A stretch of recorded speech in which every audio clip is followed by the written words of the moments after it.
Yun mga ka-best friend, at welcome back na naman dito sa ating YouTube channel. At sa video ito, pupunta tayo ng bypass road dito sa Tuguegarao. So kamustahin na natin ang isang magandang proyekto ng ating DPWH dito sa Tuguegarao sa Cagayan. Ayun mga ka-best friend, andito tayo ngayon sa Bagay, no? So pabaybayin natin tong bypass road dito. Susubukan natin kung talaga bang malapit na matapos or ano ba yung mga new improvement. So yun, punta natin mga ka-best friend. So dito tayo magagaling sa Bagay.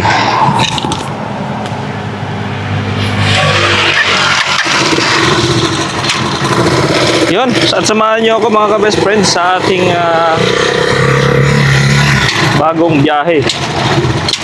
Yun, parang pumapasok yung ating microphone.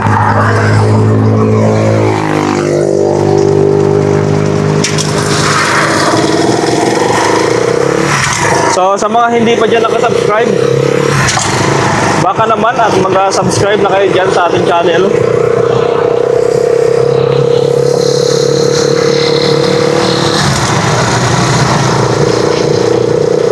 So ito, pag tinumbok natin to, diretso ito ng Sulana. So madadaanan natin yung isang bakal na tulay dito sa Cagayan River, no? Tatawid tayo doon, going to Sulana. Mas madali na lang yung biyahe ng mga motorista dito pag dito sila dumaan papunta ng Sulana. So dito tayo kanan tayo ng bypass road.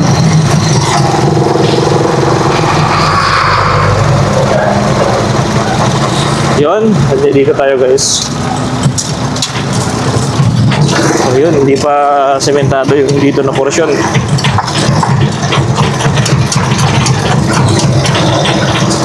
Yan, so rough road pa.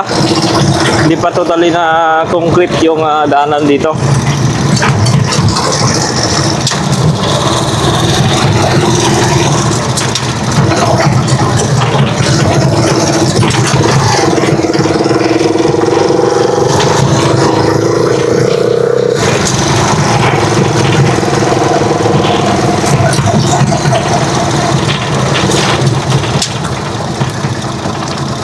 So, yung dito nakabila sa kanan ay hindi pa tapos.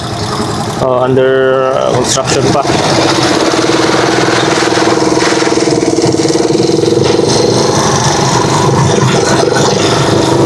So, accessible na rin pala dito mga ka-best friend. Kaya nga lang may portion na putol pa. O yung hindi pa tapos.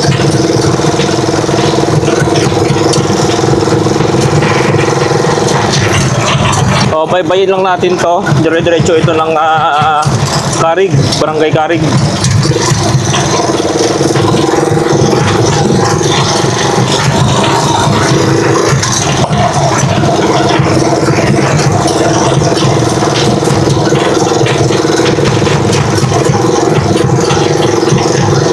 So, may pailan dyan pa dito na hindi pa simentado.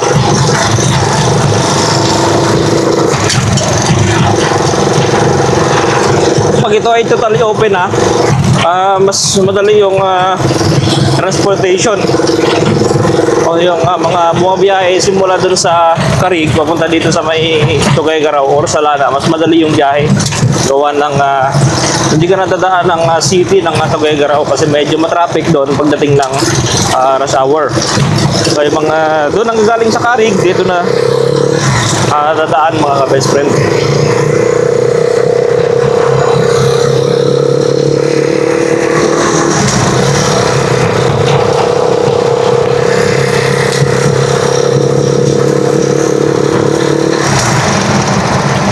Meron ditong center island sa gitna na bahagi ng daanan. Hindi pa nalalagyan ng lupa ito mga ka-best friend, no?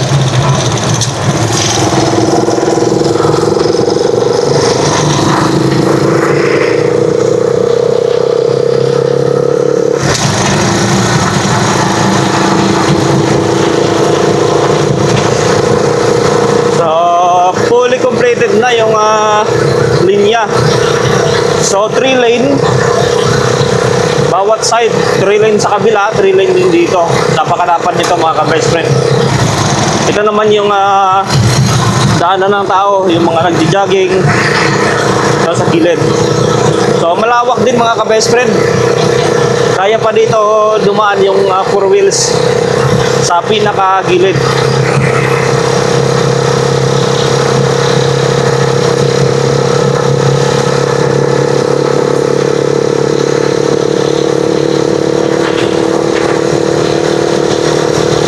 Napakalawak ng daanan dito guys.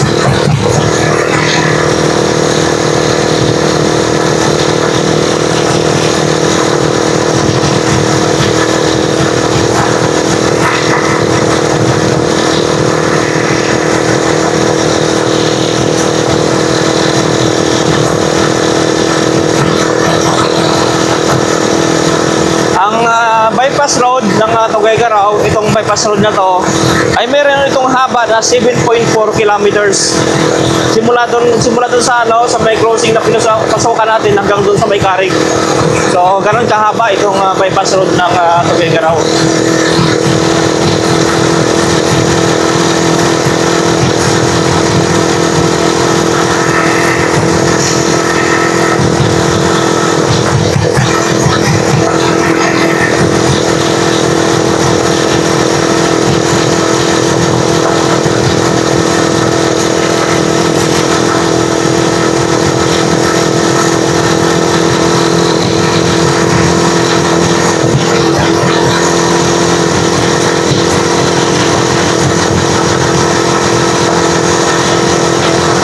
Ganda ng daanan dito.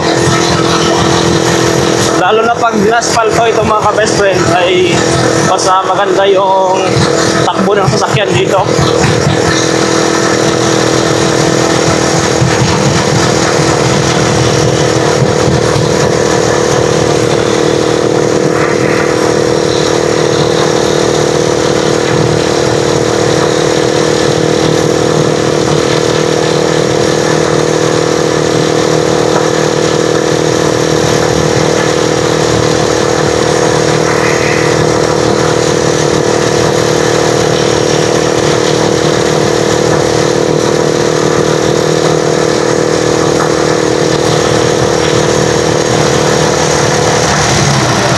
Uy, parang maputik mga ka-best friend.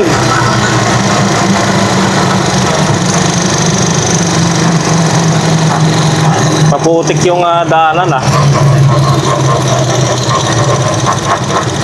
ito na yung pinakadulo ng pinasukan nating crossing kanina. Ito na yung pinakadulo niya. Yan. So, doon yung pinaka-ending ng okay, tuloy natin to. Yan mga ka-best friend, ayun yung pinaka-ending ng doon na side sa kabila, yung from Carig. So kitang kita dito kaya alam medyo maputik. Sa ngayon medyo maputik guys. Yan, dito naman sa gilid puro mo maisan yung mga pananim dito guys. Yan, so hanggang dito lang, simula doon pupunta dito, tingin ko mga 3 kilometers. Yan, simula doon sa pinasukan natin hanggang dito, nasa 3 kilometers. So mahaba na rin pala yung ano dito. Tapos yun, napakaputik lang dito. So na para tayo didiretso doon, napakaputik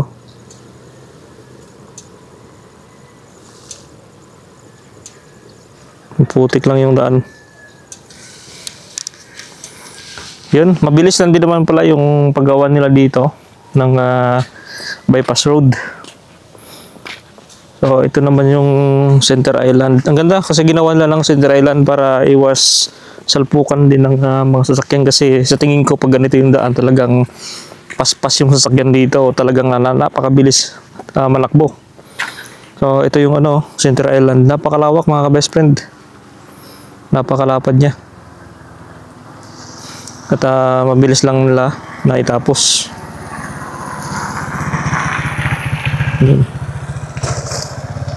Yun nga lang na andito, pupunta doon maputik. So tinatambakan pa nila na area Yun kasi pagtatagpuin nila. Tsaka ito doon. So yung doon na portion tinambakan nila para tumaas yung level ng lupa.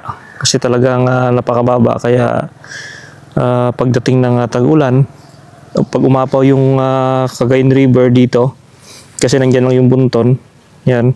Pag umapaw yung tubig sa Cagayan River ay inaabot din po dito ng tubig baha. Kaya kailangan talaga taasan yung itong bypass road. Kasi sayang din naman kung hindi mo tataasan, hindi ito ng baha. Matatambakan din ng lupa na tangay ng tubig baha. Yun. So, ayun mga ka-best friend. So, dito na lang tayo. Okay guys, at pauwi na tayo. At hindi na tayo nakadiretso doon, gawa ng maputik pala doon. So next time na lang, pagka maganda yung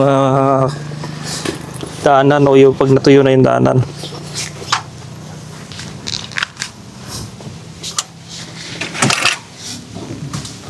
Yun, so babalik na lang tayo doon sa puno.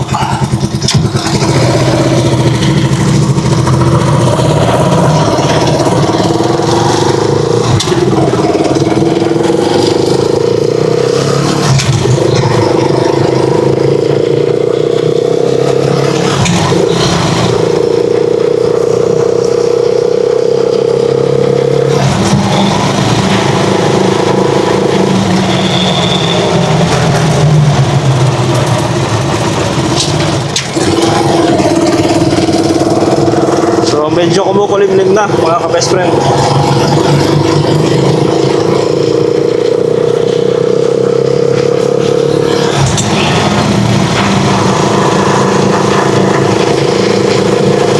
Itong daanan na to, ginagawa nilang karerahan. O dapat hindi ito gawing karerahan.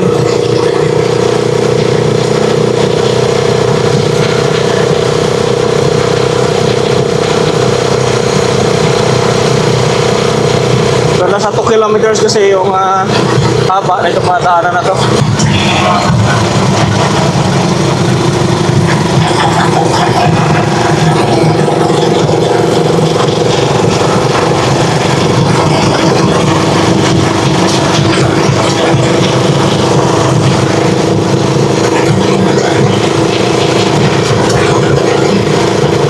So mamayang hapon-hapon mag-uumpisa na dito yung mga nagkakarera mga ka-best friend.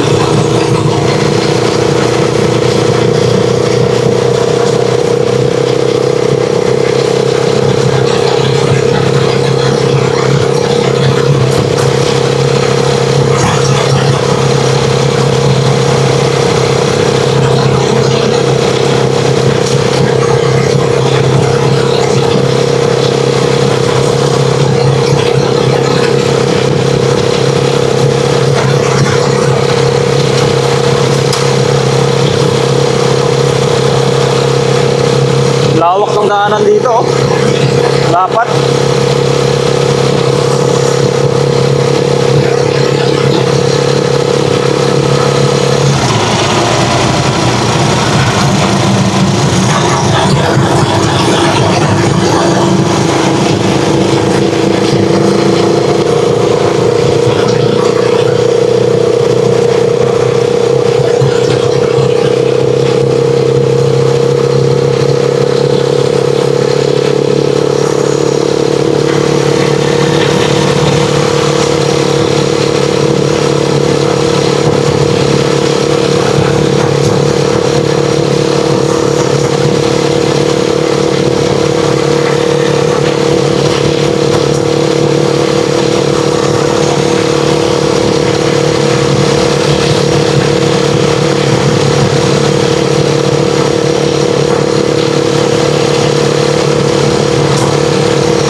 ito na yung pinakalas na portion mga ka-best friend ng sementado.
Pabalik na tayo ng Tuguegarao guys.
Meron dito ano, ito maganda kasi may naglagay sila dito ng checkpoint.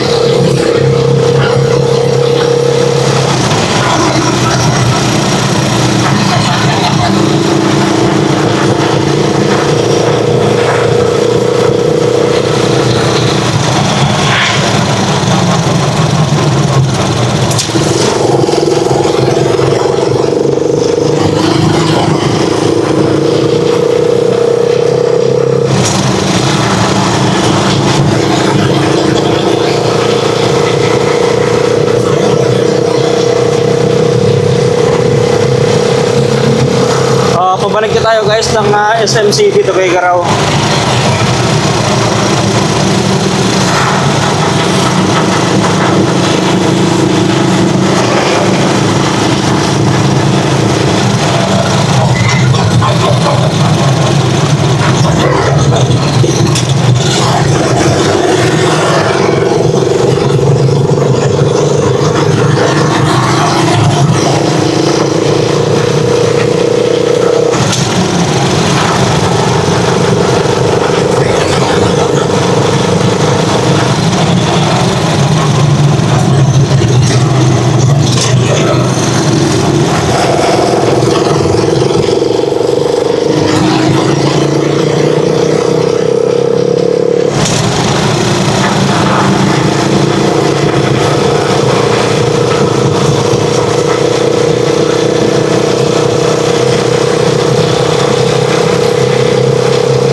mga street foods din dito sa gilid ng SM City.